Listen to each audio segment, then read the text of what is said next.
ating pag-uusapan ang papel ng mga mamamayan sa paglutas ng mga isyong panlipunan, gaya ng pagboto kung saan ikaw ay may karapatan dito.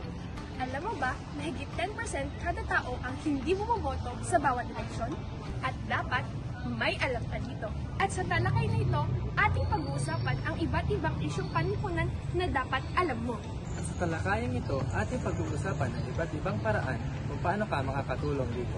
Ating rin pag-uusapan ang pagkakaisa at pagtutulungan na kung saan kinagisnan ng bawat Pilipino. Ating rin tatalikayin ang mga organisasyong nagtatrabaho upang usugpo ang isyong panlipunan.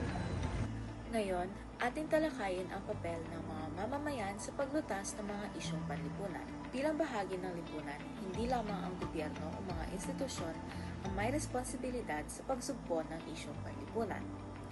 Ang unang hakbang ay ang paglahok sa talakayan, sa pamamagitan ng pagbibigay ng ideya at solusyon na ipapakita natin ang ating malasakit sa komunidad at nagiging bahagi tayo ng pagpaplano. Sunod ang pagboto. Ito ang pinakamakapangyarihang boses na mayroon tayo bilang mga mamamayan.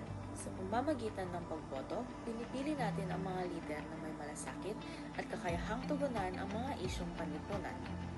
Pangatlo, ang pagsasagawa ng community-based initiatives. Hindi natin kailangang hintayin ang gobyerno bago kumilos. Kaya natin mag-organisa ng mga proyekto sa ating komunidad at ang mga halimbawa nito ay cleanup drives, tree planting activities at feeding programs para sa mga mahihirap. Pang-apat, ang paggalang sa batas at pagsulong ng katarungan. Ang pagiging mabuting mamamayan ay nangangahulugan ng pagsunod sa batas at pagsusulong ng katarungan. Ang paggalang sa batas ay nagtataguyod ng kaayusan at tiwala sa pagitan ng mga mamamayan at gobyerno. Higit sa lahat, kinakailangan ang pagkakaisa at pagtutulungan. Sa pagtutulungan, mas nagiging epektibo ang pagtugon sa malalaking issue tulad ng korupsyon, kahirapan at kalamidad. Ang mga talakayan, pagboto, community-based initiatives, paggalang sa batas at pagkakaisa ay mga simpleng hakbang lamang na may malalim na epekto. Itinatag noong 1919, layunin ng Zonta International na palakasin ang kababaihan sa buong mundo. Mayroon silang programa laban sa domestic violence, child marriage at human trafficking at sila ay nakikipagtulungan sa United Nations para sa gender equality campaigns. Sa pamamagitan ng mga programang ito, tinutulungan ng Zonta na mabuwag ang sistematikong diskriminasyon at karahasan laban sa mga kababaihan.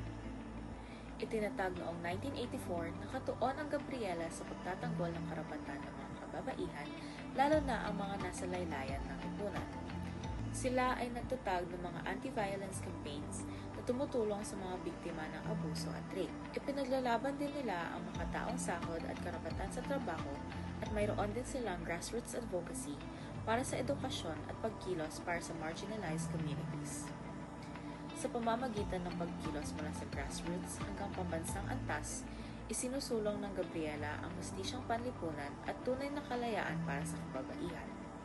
Ating talakayin ang pagkakaisa at pagtutulungan ng mga mamamayan. Ang pagkakaroon ng pagkakaisa at pagtutulungan ay mahalaga upang malutas ang mga isyong panlipunan.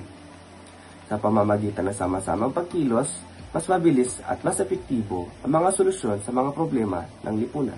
Halimbawa, ang pagtutulungan ng mga mamamayan sa panahon ng kalamidad o crisis ay nagpapakita ng kahalagahan ng bayanihan.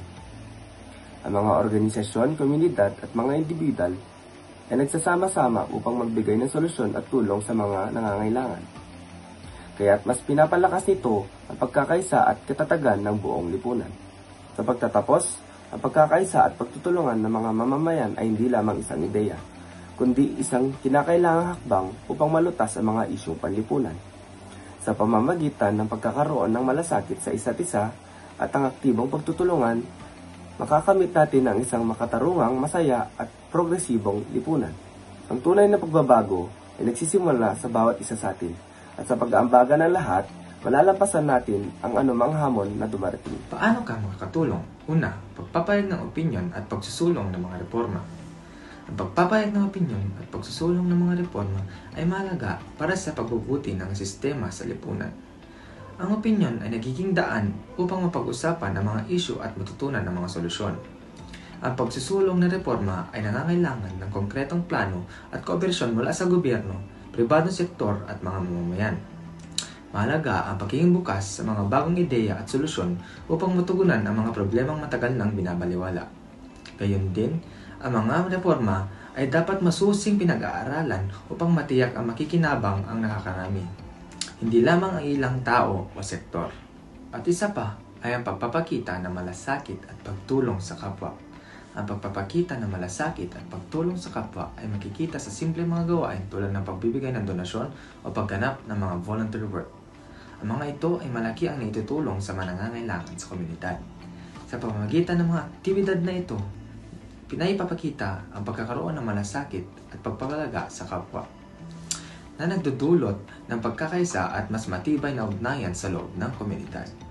Philippine Red Cross or PRC ay isang humanitarian organization na tumututok sa pagtulong sa mga nangangailangan, lalo na sa panahon ng kalamidad at crisis. Tinatag ito noong 1947 at naging isang bahagi ng International Red Cross and Red Cross Crescent Movement. Isang global network na naglalayang magbigay ng tulong sa mga apektado ng mga kalamidad, digmaan at iba pang emergency disasters. Ang pangunahing layunin ng PRC ay magbigay ng mga serbisyong pangtulong tulad ng blood donation service, health service, disaster and response service, and social welfare service na kanilang tinutulungan. At syempre, marami pang iba. Ang PRC ay nagkipagtulungan sa iba't ibang local at international na ahensya na at hindi namumulitika. Ang organisasyon ay tumatakbo sa pamamagitan ng mga donasyon mula sa mga pribadong sektor, mga individual at mga gobyerno upang patuloy na magsagawa ng kanilang misyon sa pagtulong. Ating tatalakayin ang mga iba't ibang organisasyon na kung saan tumutulong upang masugpo ang isyong panlipunan. Ito ay ang UNICEF at ang Angat Buhay. Ang parehong organisasyon ay ang mga layunin na tumulong sa kapakanan ng mga tao, lalo na ng mga kabataan at ang mga mahihirap na komunidad. Narito lamang ang mga pangunahing mga layunin nito. Ang mga tatlong pangunahin ng UNICEF ay ang proteksyon at kapakanan ng mga bata, pagbibigay ng tulong sa panahon ng mga sakuna at pagtugon ng kalusugan at nagbibigay ng bakuna at malinis na tubig at serbisyong medikal sa mga bata at kanilang pamilya. Ang isa sa mga layunin ng Angat Buhay ay ang pagpapabuti ng kalidad ng buhay, na sa kung saan ito ay tumutukoy sa mga marginalized na komunidad sa pamamagitan ng iba't ibang proyekto.